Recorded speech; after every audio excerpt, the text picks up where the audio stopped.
probably a lot of like what you talked about with him. This is a series of photographs of children, and I wondered if you always photograph children or if there are other kinds of people that you photograph or other things that you focus on with your work. I focus on a lot of things with the work. I probably photograph like everything. Okay. I oftentimes have the camera a lot. You know, it's probably my tool to be social. That's interesting. So I'm like taking pictures of everything all the time. Okay. And then I spend a lot of time like sorting through those images and kind of seeing how taking pictures all the time, which ones kind of start to fit together. It took me a while to see this body of work. Okay. Even though I was consciously taking my camera with me, when I knew I would be around like my younger cousins or going to do a workshop or being with some of the younger kids on the street, I didn't completely see it as a body of work. Right. While I was actually creating it.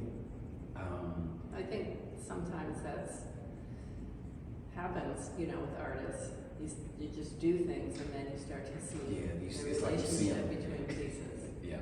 And then I think I might have showed a few images maybe in like a different grouping of images, which made me see like let's say if I showed a series of like, I did a show at the airport, and in that show it was a combination of the environment, the people in my environment, and that was adults, people I knew, people who I didn't know, and images of children. Well, once I was able to see all of those images, you know, in like 40 images or so on the wall, then it was almost easier for me to start to see the groupings. Okay. And it was like, oh, wait a minute, I need to put this group of children together, or put this group of fathers together. Yeah. You know, I didn't realize in that series that was at the airport that I had been documenting fathers until I seen it on the wall. Yeah. And it was saying a similar thing, primarily the people that are around me, which are my cousins and my friends. And as much as we were children together as adults, now it's kind of like, oh, wow, I'm around a world of fathers. And as a child, there was not a lot of fathers in my lived environment. So yeah, I shoot a lot. Okay.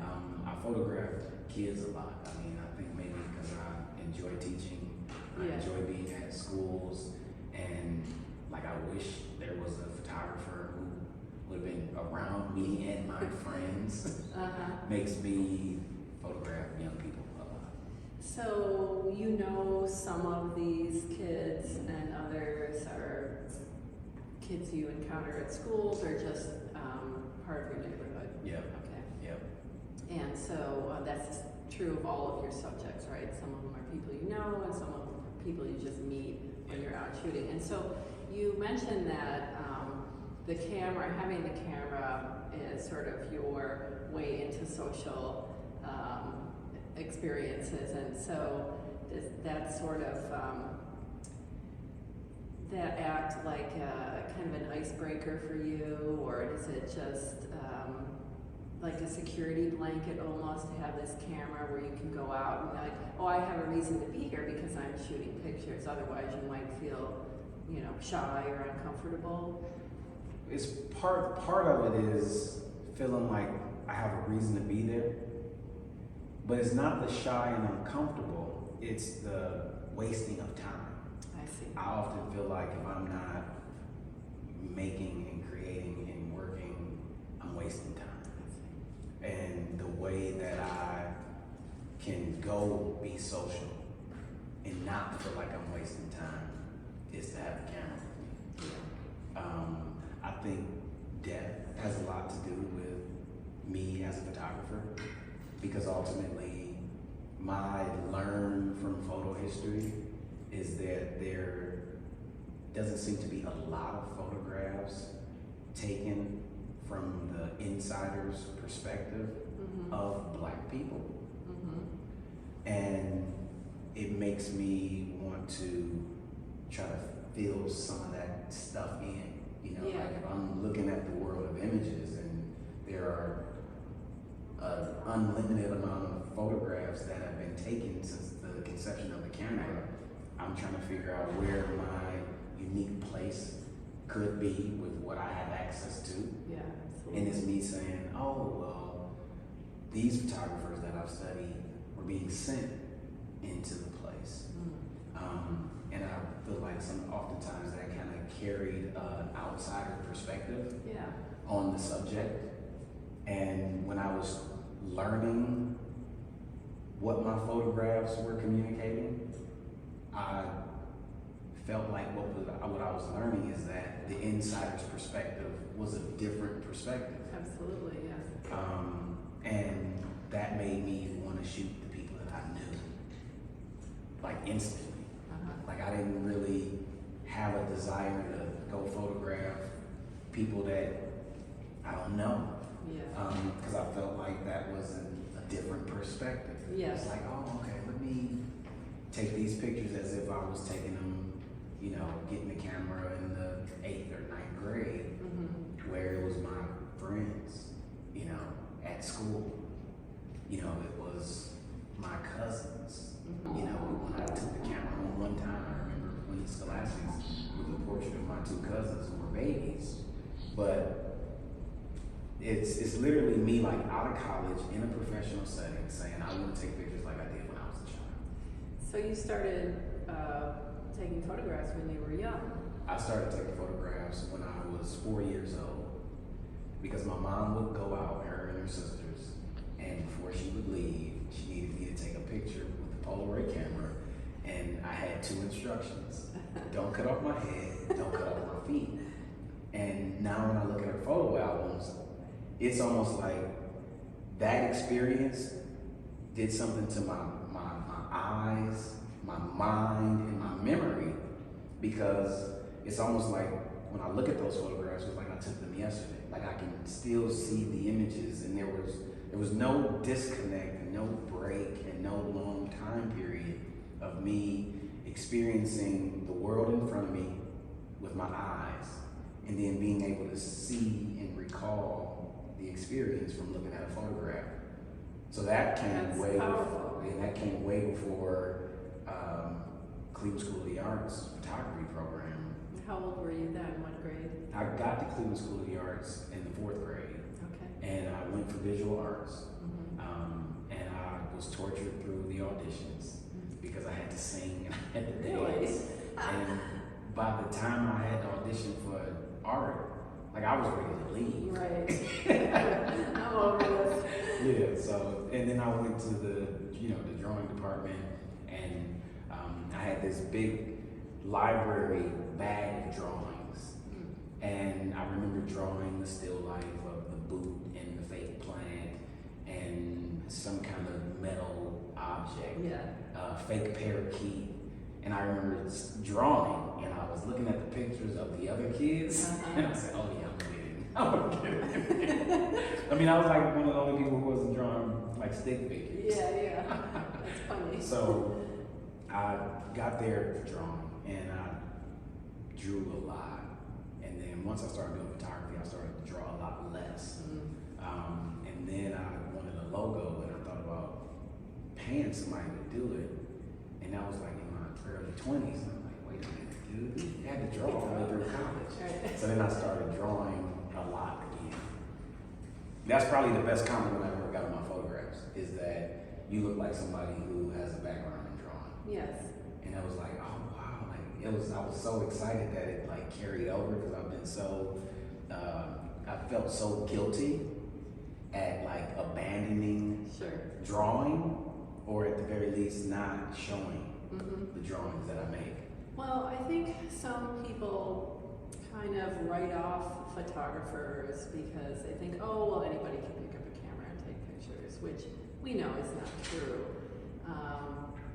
And so it's, I think, surprising sometimes when we find out that photographers have a background of painting or drawing or something else. And it really informs the way you take photos, as you said. So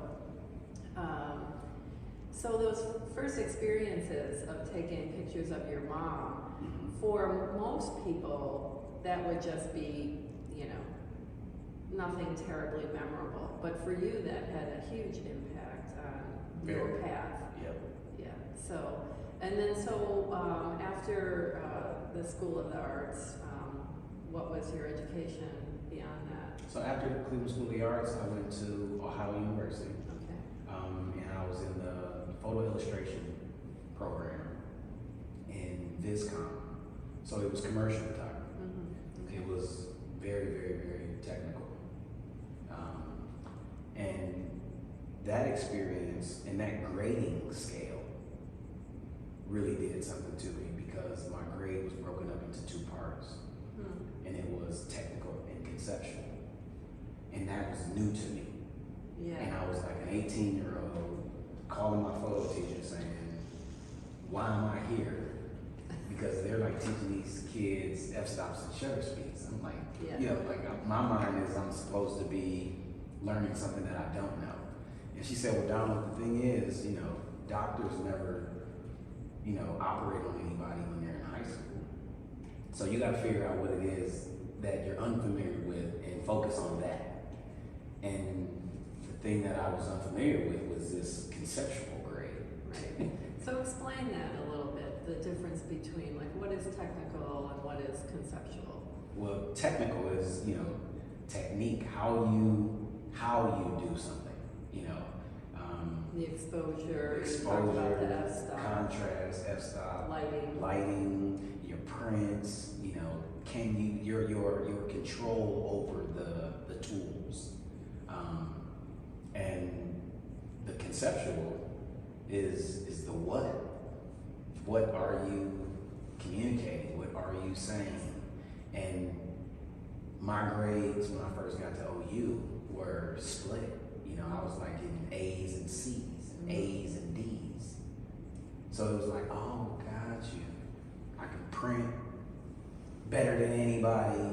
My exposures are perfect. You know, the assignments that are challenging your operation of the tools, that side of it, I would get an A consistently. And then it was like, oh man, I'm a technician. Was that disappointing? It wasn't disappointing. It was an aha thing. It was like, oh, so I'm supposed to focus on this conceptual thing. And I struggled. So it's not just about taking pretty pictures. It was not about taking pretty pictures. It was about, I started to understand that I can say something. Because I didn't realize that I wasn't consciously saying anything. I probably was accidentally saying things by the time I got to college. That's interesting. You know, like when I look at some of my college work, I mean, my negatives are on the bookshelf near my digital printer. Like I still flip through this stuff. I was saying these things subconsciously. And I was saying them stronger as a kid than I was when I was trying to once I'm in college. Because I'm realizing that I've never really thought about this before. Yeah. And once I started to focus on the conceptualizing images in a commercial program, I no longer had the technical skills to pull it off. So I started creating these projects for myself that I couldn't properly expose and I couldn't balance the light. And I didn't have the capabilities in Photoshop to be able to fix it. That's interesting. You know, because the computer was new to me Right. in 1999 and 2000. And I played on Illustrator or freehand in high school on the computer. And I did a little bit of Photoshop interning at the Plain Dealer before I got to college. I didn't have control over any of this stuff. The darkroom, I had a lot of control over the tools. So it was me saying, okay, now this is terrible. But I watched my conceptual grade shift. And I watched my technical grade shift. So my imagination was starting to be very, very active. And then it was like, okay, now you gotta figure out how to balance these exposures. And if you're using two lights, and you're using strobes in the studio, and then when you process the film and the negatives, I was creating new challenges for myself. And that's okay as an artist, right? To have some failures in certain areas, and that's how we learn as artists. Well, it was very exciting for me. It was very, very exciting because I no longer was good at these puzzles, which was very, very attractive to me. Mm-hmm. It was like, okay, so now, it was like I didn't know what I was supposed to be thinking about. When I'm teaching chess, I often say, especially the young people, that you don't know what you're even supposed to be thinking about. You know, I was excited to know. I was like, what I'm supposed to be thinking about is, what do I want to say? What am I trying to say? And then by the time I'm finishing OU, it started to balance itself out. And then what I feel like I learned is like, oh, this is why I would see photographs in like the fine art department that I didn't feel like were technically strong. Right. And then it was like, oh, this is why you would see in a museum work that people don't think is aesthetically pleasing or visually stimulating and pleasing, but it's like conceptually it's very strong. Right. And then I started to be able to see the world of art through the lens of strong concept, strong technique, or strong balance between the two. Mm-hmm. So it just made me want to start to really be able to be the strong balance between technical and conceptual. So, and sometimes the conceptual pieces that might not have great technical things, sometimes that makes the concept stronger, right? Right. It just, because it creates a particular kind of feeling. Right. Yeah.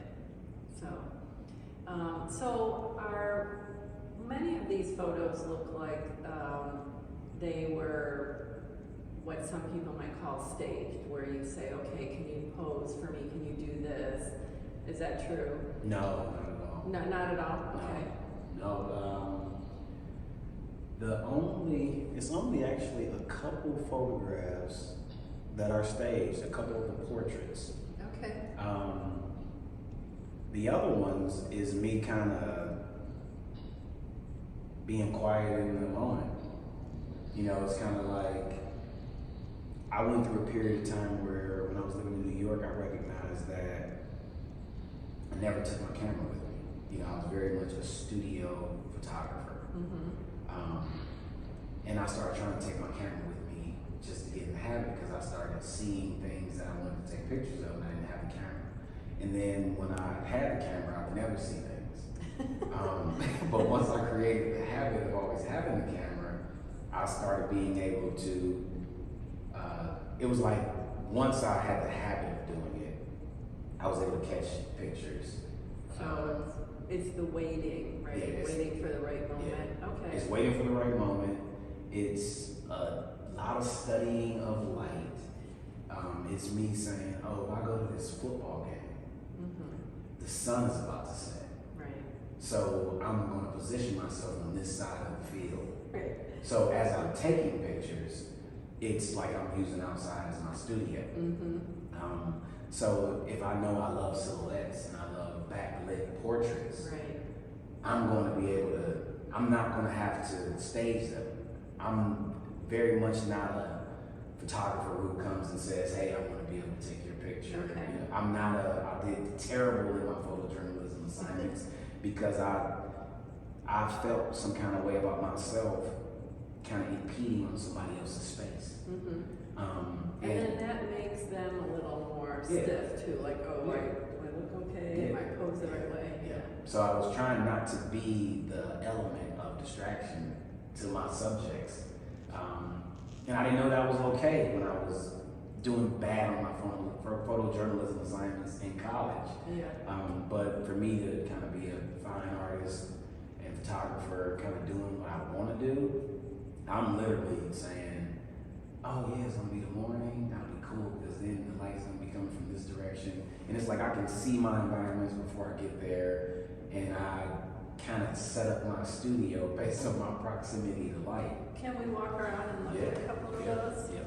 So, and I was going to ask you about the light because it's so important in your work. And the reason I asked about sort of staging things is because of that. Like, you know, you do have a lot of these backlit situations. Mm-hmm. So it made me wonder if you asked the person to sit there. Well, I did ask him to sit there. Okay.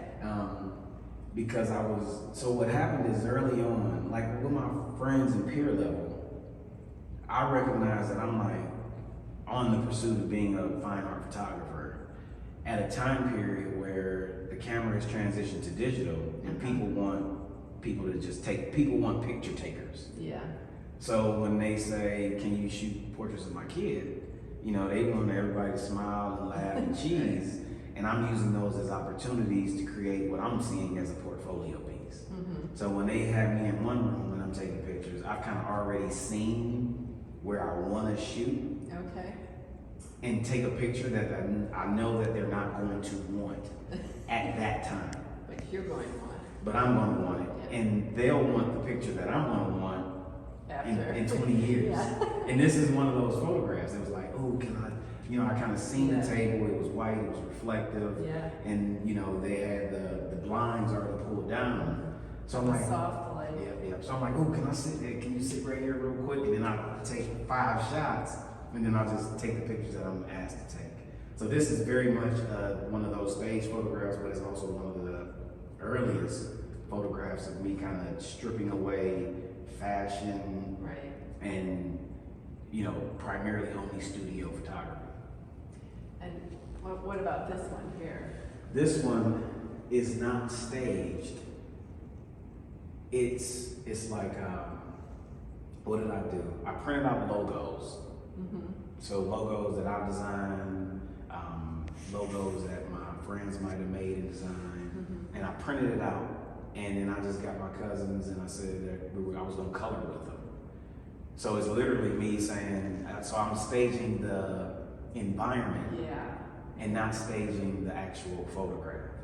So it's me sitting there saying that, okay, if I'm not in the schools and can get the kids to sit down and the lighting isn't necessarily how I want it, I can kind of do this in my own environment. So I gave my little cousins a thick packet of all of our logos to color.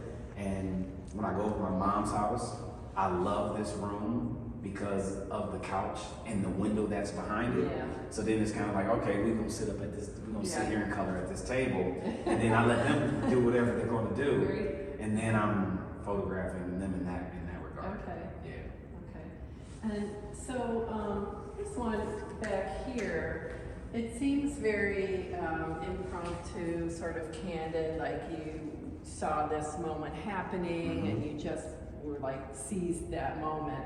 But again, it has that incredible lighting behind it, which looks like, I don't know, maybe somebody's car headlights or something. And so was that just happening and you were like, oh my God, I have to take a photo of Yes, this? but it's still a combination of the two. Like having this conversation out loud is very much, I'm fixing their bikes, knowing that these become the subjects of my photographs. Uh-huh. And this is a daily activity. So the camera is in the garage. We're wrapping up from, you know, I kind of let them hang out for a couple hours. It's like, okay, now y'all know it's over. Los, the car in the driveway, is one of the kids who comes over. Okay. And he's about to leave. So he's turning around in my driveway. And I'm like, man, the camera isn't too far. Grab the camera, and I'm trying to get this backlit image Yeah. because I'm realizing like, oh, it's like I've seen this photograph in my driveway before with no children in it. Yeah. So it's kind of like a combination of the two, like kind of setting the environment or kind of putting myself in the situation, and then waiting for the picture to happen. It's very theatrical in a way, you know, and dramatic. It makes me think of like a Renaissance painting where, you know, there are all these sort of things going on and like you captured like this moment of action, but it's frozen in time, and then there's this dramatic lighting. And it took me forever to see this person here. Oh, yeah. And it like, I think it was like it needed to be bigger, and then it was like I started seeing more and more of the pictures. Yeah, I love this photograph. Yeah. And I know I love a photograph when it's not sharp.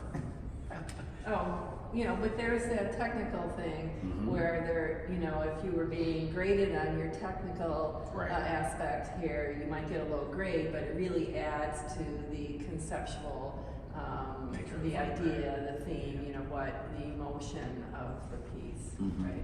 So you mentioned that you were in New York. Did you go to New York right after you got out of college? Yes. Yep. And why did you do that? Why New York? Because you thought Because you were going, like well, a lot of artists, it's the place to be. no, it was weird. I interned in Texas at a studio, Marty Snortum Studios. He was a former graduate at OU. He was like best friends with my college professor and advisor, Gary Kirksey. And Gary just kept saying, you should go intern with Marty. And he just would, every time I had an idea about something, he would say, you need to go down there with Marty. And Marty Snortum had converted a movie theater into a photo studio and also a living space. So he like kept one theater open where we watch movies and watch cable. And then one theater he turned into a studio big enough to fit cars. So it was a driveway you drive down, and you fit cars in there. And then one of the theaters was like him and his partner's live space. And when I got there, I said, oh, this is why he told me to come intern with Marty, because it was like I was able to see somebody like transform and create this world to support the art of the photograph. Yeah. And he was asking me what I was gonna do when I finished OU, and I'm like, I'm not sure. And he said, well, let's talk about it every morning and bring me a different place that people go. Interesting. And we'll talk about it. And from talking about New York, Chicago, San Francisco, LA, Philly, this was like our morning conversation. This was my introduction to coffee. Yeah. Drinking coffee, talking about these different places. And out of all the places, I knew somebody who lived in New York. So that was kind of how me and Marty kind of said, go move to New York and see what it's about, and then leave when you're done. And then it was like, oh, that makes sense. Because I wasn't ready to come back to, at the time my mom had moved to Columbus, so I wasn't ready to come back and live in Columbus. I didn't want to live in Columbus. Yeah. When I would come in Cleveland, I would kind of stay over a family member's house. So Cleveland at that time period, for me, it didn't have home. So it was, I don't want to go to Cleveland, I don't want to go to Columbus.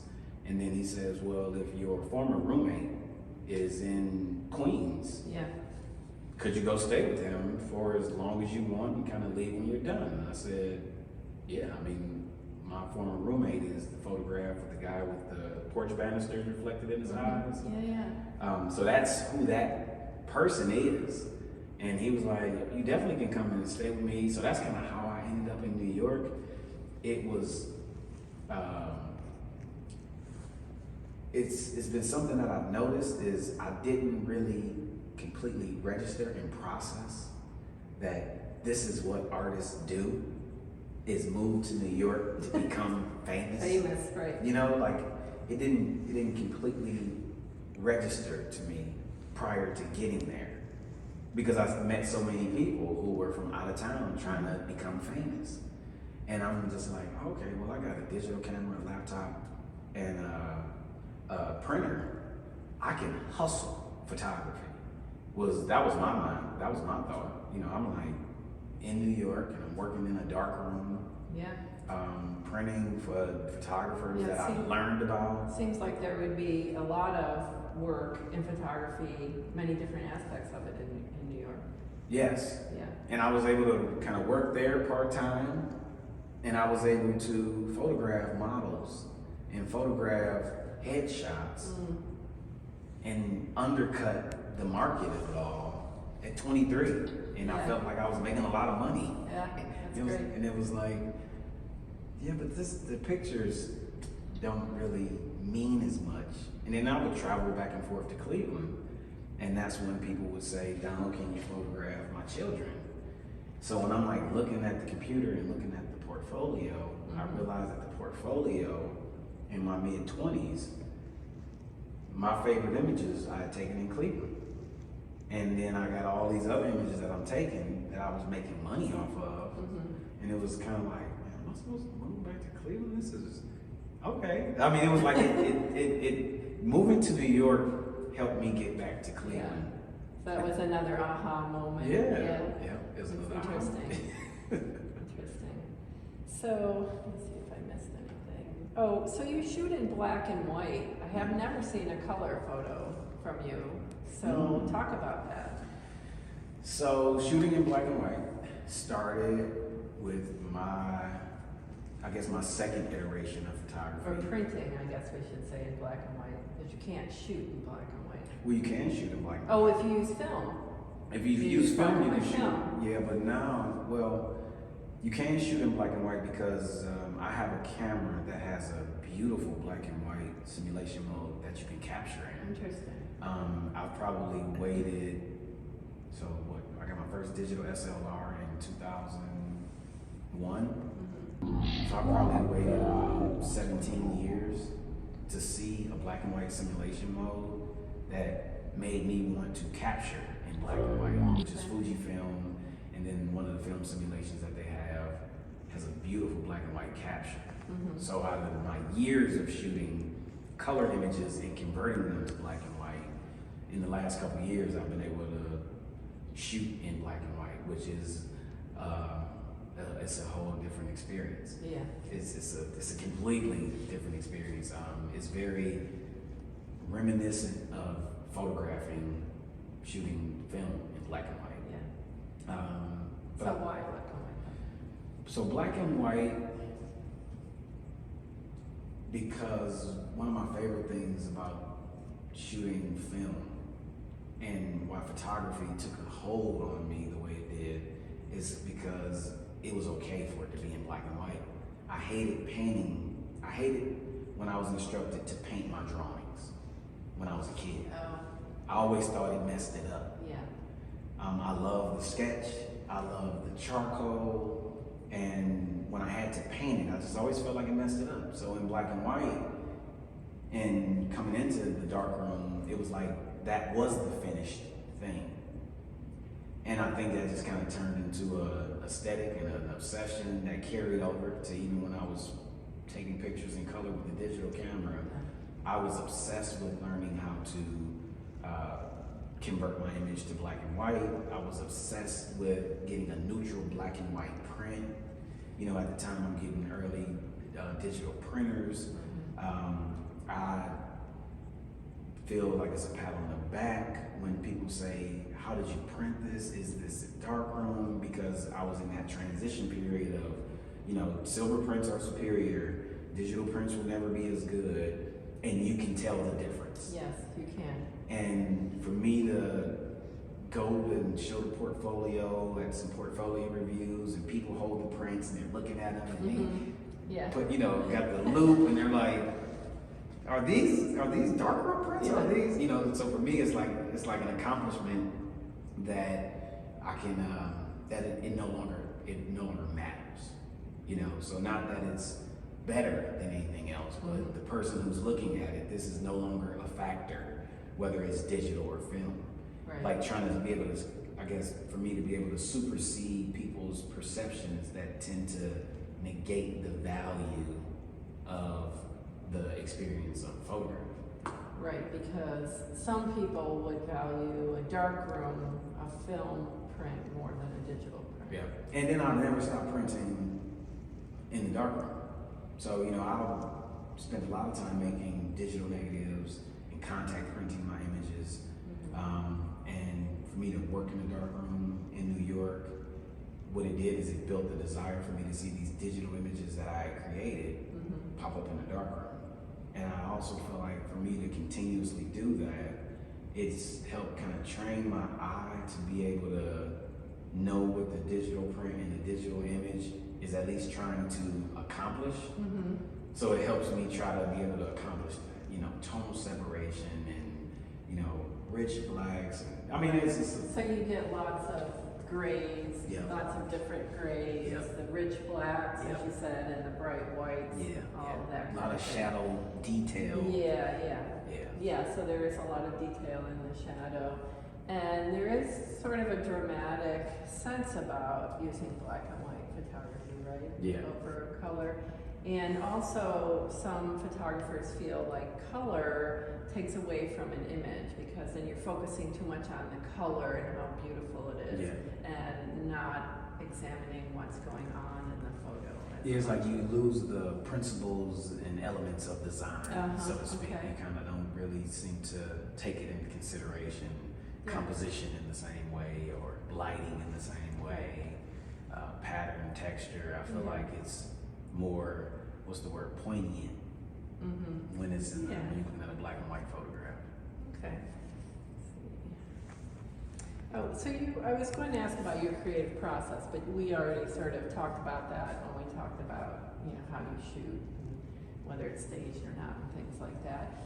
Maybe you could walk around and sort of just, have some images of the photos, and if you want to say something about those, and maybe talk directly to the camera, so it's like you're talking to the kids. Okay. Yeah, I can do that.